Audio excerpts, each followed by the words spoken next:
I bought a house. Literally, the longer I stay here, the more money I save. How much money are you actually saving compared to if you're living in the States? I don't know. I don't look at my expenses.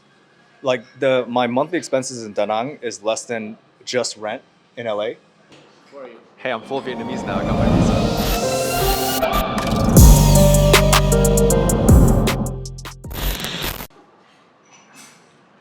What's up? I'm David. And what do you do? Nothing right now. I do a little bit of YouTube sometimes.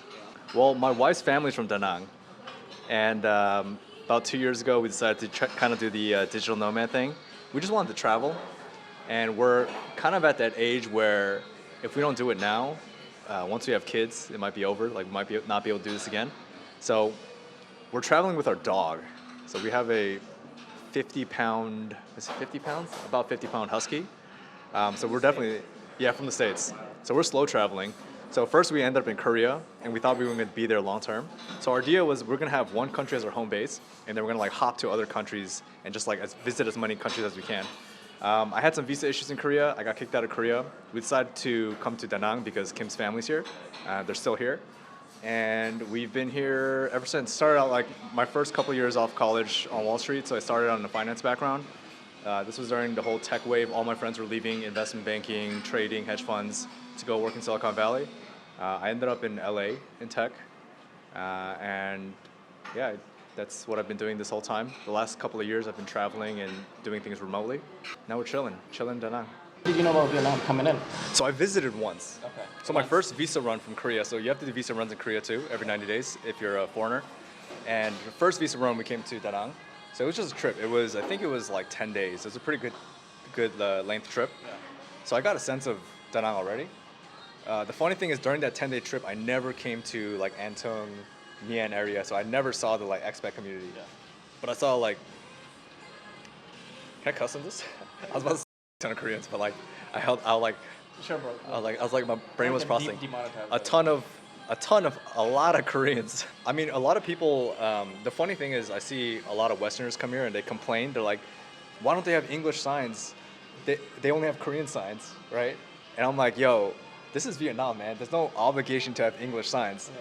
Like the first class citizens here the first class tourists here are Koreans, right? And it's tough for Westerners sometimes knowing that like you're not the priority. No, but going back to your question, like, why take that risk? It's not a risk, right? It's like I still consider myself kind of on like an extended vacation. I'm here long enough now that I kind of see like in my future, I'm just gonna be hopping around a lot and have like several home bases. One of them being here in Da Nang, but it's really not a risk, right? Like worst case scenario, it takes less than a day and I'm back in LA and back to my same life, right? Financial investment was extremely low. Literally, the longer I stay here, the more money I save, right? So, like, what's the risk, right? How much money are you actually saving compared to if you're living in the States? I Ballpark.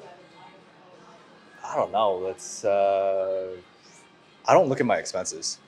Like my monthly expenses in Da Nang is less than just rent in LA. And if I don't look at my expenses and just spend whatever I want, and like I'll go get steaks and I'll go, have hot pot and expensive stuff, it's always lower by a lot. If I'm gonna guess, like at least $5,000-6,000 a month less than LA. Can you still live here in a grand? So clickbait titles, the number 1G. I mean, you can, but like we're comparing like apples and oranges because most people, like most of you guys, aren't living in the U.S. on like a college budget, right? So like, yes, you can come here and live on a college budget for $500 a month, but like, if you really want to downgrade your life that much, yeah, you can.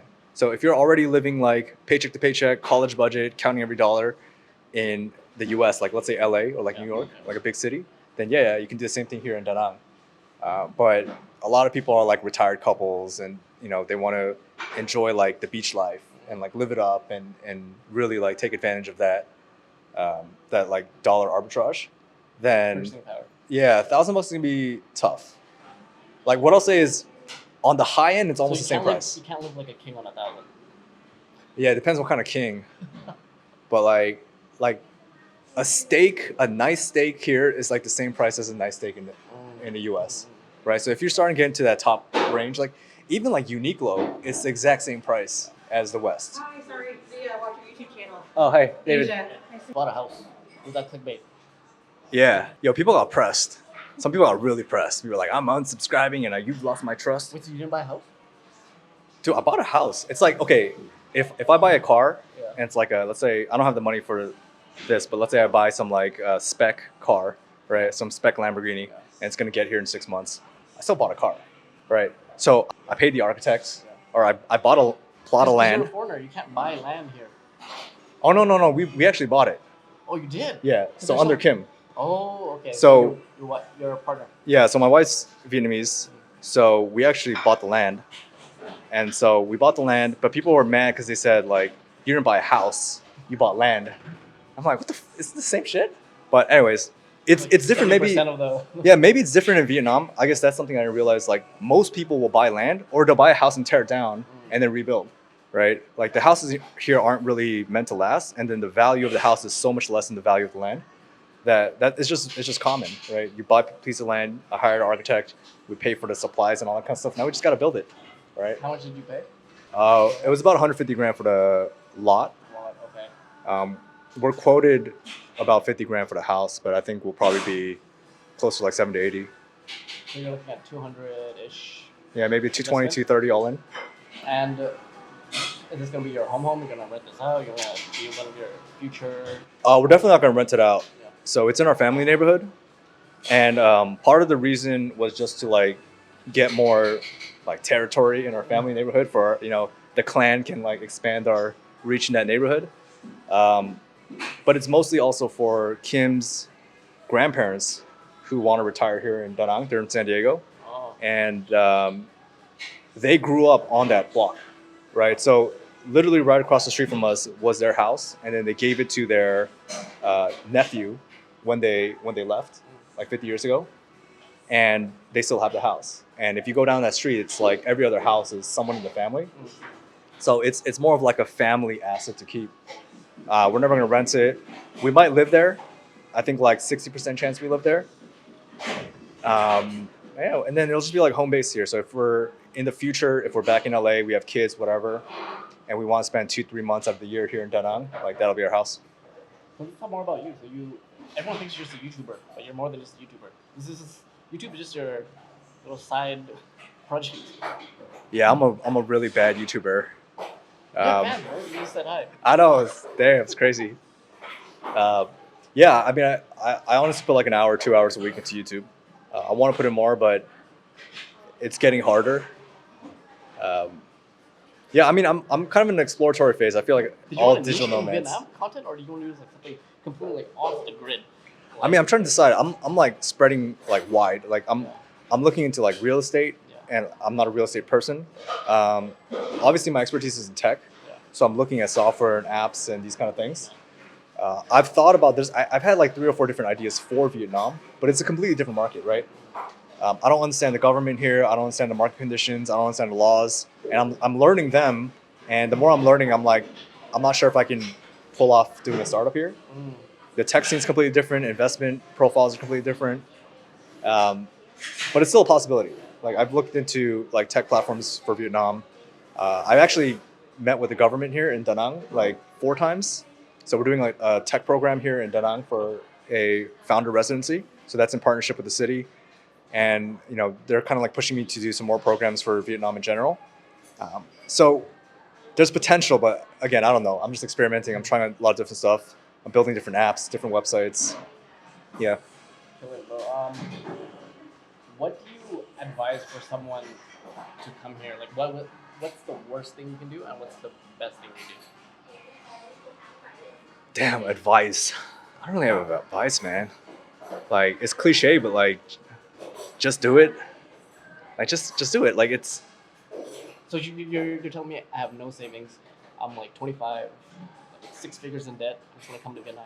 I'm just gonna run away from the rat race Oh my god. I mean, there's everybody has a different situation, right? If you've wanted to come, like there's people that you guys are binging YouTube videos. You guys watch like the entire Broke the Habit channel, and you still haven't come yet. And obviously you want to come. Like just come. Like Yeah. there's something in our minds where it's like I always joke that like when my mom's talking to me on the phone, she's like yells because she thinks I'm like further away. Like because of the internet, because of technology, it doesn't matter if you're an hour away from home or you're 18 hours away from home. It's all the same, right? And it's not that far. In less than a day, you can get back to where you came from, like nothing happened. As long as you have like $500 in the bank, you can make it back home to where you were. So there's really no risk. And I think you'd be surprised that Vietnam is a lot more modern than you might think it is. And most things are going to be familiar to you. And if you're scared of all the food, then there's a McDonald's here and a Starbucks here, and they have like gum yeah at the McDonald's too. So you can go to McDonald's and not get shamed by other expats because you're eating gum yeah. So what's next for your YouTube channel? You're just gonna die. I don't know. At least once a week, I'm like, I think I'm done with YouTube.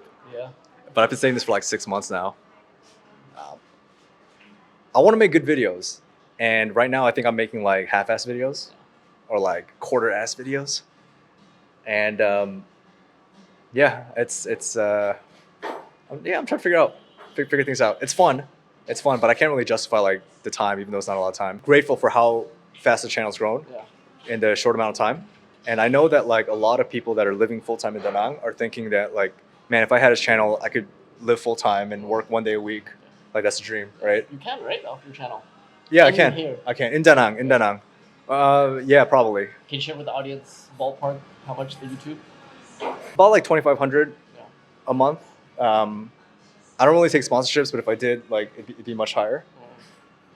But yeah, for one person, like I'm married and we have a dog and a cat, and You double that. my wife she'd be on Shopee often, so it might be a little bit higher. But I think because I'm still thinking global mindset, right? I'm not thinking about like it's a lot of money for Da Nang, right? I'm still my scale is still in the U.S. We don't have a house in LA, right? And then it's getting kind of crazy the prices over there. Millions, right? Yeah, millions. Like you can get like a crack house for like 1 million, right? Like a 2-bedroom, 1-bathroom crack house with needles on the yard for like 1 million. Yeah. So yeah, I'm still thinking about getting a house in LA and then getting a house in Korea, which is expensive, and just like playing on a global landscape. You make your transition here so easy, but how about your wife, who's with you, who had the tougher time adjusting? To here? Yeah. No, she had a tough time in Korea, but not here. Okay. Not here. No, she's chilling here because she's visited a lot. Ah. Yeah, she visited all the time. Yeah. So she's very familiar with Da Nang.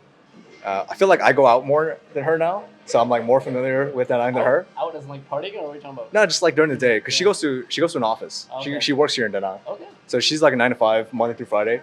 And I'm just like going to Dana Seoul, right? So like I showed her Dana Seoul, and I showed her. Yeah, shout out to Tommy. I showed her Dana Seoul, and I showed her like this bus spot and this like hot pot spot. What's one thing you miss about the States that Vietnam does not have? Yeah, I'm gonna get hated for saying this. If you're Vietnamese in the comments, close your ears. Just like ambition. Da Nang. Because when I go to Saigon, it does reignite that fire in me a little bit, right? I'm at a point where I still feel broke when I'm in LA, but As a tech founder. I know I'm not broke. Like statistically, I know I'm not broke, right? But it's like what I consider, what most people would consider like fundamental basics, like owning a house and having a car, right? That's I still feel impossible broke. in Yeah, the West. it's impossible as hell in like major cities in the U.S., right? But in Da Nang, like I think statistically, I'm in the 0.1% or like 0.001%, whatever, right? So it's very easy to get complacent here, and Da Nang is like a good enough lifestyle, right? Like yeah, it's like a good enough culture, right? It's like I can eat, I can go to the beach for free, I can have coconuts for $1, like We're spoiled. yeah, and it's not even just for Westerners, even for like locals. A lot of them have this like good enough mindset. Da Nang is where a lot of people come to retire. A lot of people in Hanoi and in Saigon are like, when I retire, I want to go to Da Nang, right? So it has that mindset here. But you go to Saigon, you get that fire, but not as much as you do in like Hong Kong or Singapore, but not as much as you do in like Silicon Valley or like New York City, right? So just on the note, it's like a lot of I feel like call them backpackers, Vietnamese call them corners. Uh-huh. Corners. You can get stuck because they come here. I'm like, oh, $1,000 a month, and you live okay. But then my tidbit is always like, okay, you're saving whatever 200-300, but what if they go back to America? You're screwed. Yeah. So that's Yeah. something to consider. But thanks, bro. And that's it. Thanks, David. Peace. Subscribe, like, Oh, how do you send know it to me? 2 friends. You watch my videos? Yeah. I watch interview series. Really? So it's interesting for me seeing you interview VQ because I'm not VQ, Yeah. right? So I have my own You look like hella Korean. yeah. I lived in Korea for 8 months. I got more like Koreanified, right? Like first when I went to Korea, they like spot me right away. It's like Yeah. boom, Kyopo right there, right? you- Second gen. would you- But like I don't know what the Vietnam thing is right here. I'm like, I'm American, right? Yeah. Everyone thinks I'm Korean. They're like, oh, you're a Korean tourist. Yeah. But then for VQ, it's like it's an interesting thing seeing like their whole like internal shit going on. Yeah. Like oh, like who am I and all that stuff. And I'm like, word. I'm curious. I'm wondering if like Korean Americans feel like they belong in Korea. Yo, you know what's crazy about Koreans though is Koreans in LA. So I went to boarding school for high school. Okay. It was international boarding school, right? So a ton of Koreans from Korea came, like proper Koreans, right? And then a bunch of like Korean Americans go there too. I realized I was like 90, like if this is like American and this is like Korean, all the other Korean Americans were like fully American. But like if you grew up in LA and you're Korean, you're like 90% Korean. There's a Korean vibe when you go to like the Korean barbecue joints or whatever. Yeah. It feels like I'm in like Korea, you know? Now for real, if you The grew up vibe. in LA, I mean this is like 90s, Yeah. 90s 2000s, like you're more Korean culturally Yeah. than you are like American, right? So yeah, it's different. I don't think VQs have like a community like that. Yes, San Gabriel Valley, you know? Yeah. It's not the same, man. It's not the same. You got Orange If County. you can drive like 10 minutes straight and then like nobody speaks anything but Korean, Yeah. like that's Koreatown, LA, Mm. right? Because Kim's family lives mostly in LA and San Diego, Mhm. right? So we go to SUV, go to Irvine, Yeah. San Diego. There's a lot of Vietnamese, but it's still mixed. You're Mm. mixed in with everybody else. Mm. Okay. Thanks, bro. That's a wrap. Peace.